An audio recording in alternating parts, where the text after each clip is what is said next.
எவ்வளவு தான் தஹஜ்ஜத் பேணுதல் பக்குவம் எது செஞ்சாலும் அவ்வளவையும் இல்லாமக்கக்கூடிய ஒரு செயல் தான் பொறாமை.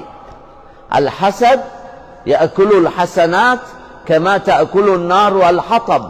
நபி சொன்னாங்க, பொறாமை எப்படி நெருப்பு விறகை சாப்பிடுமோ, பத்தி கொண்டிருக்கிற நெருப்புல பெரிய பெரிய விறகு கட்டைகளை போட்டா கொஞ்ச நேரத்துல சாம்பலாகிறது. எப்படி நெருப்பு விறகை சாப்பிடுமோ அதே போல பொறாமை எல்லா நன்மைகளையும் சாப்பிட்டு விடும் என்றான். இன்னும் சொன்னாங்க, அல் ஹசத் கசுதாஇல் ஹதீத் லா யத்ருகு ஹத்தா யஅகுலஹு. பொறாமை இது இரும்புல பிடிக்கக்கூடிய கரையை போல. இரும்புல கரை பிடிச்சா அந்த கரை இரும்ப விடாது, முழுமையா இரும்பு கரும்பாவிரும். அட்ரஸே இல்லை இரும்புட. எவ்வளவு பெரிய கட்டடங்கள் எல்லாம் அதுல தான் தங்கி இருக்கு. அதனால அல்லாஹ் எங்கள் எல்லோரையும் பாதுகாப்பானா.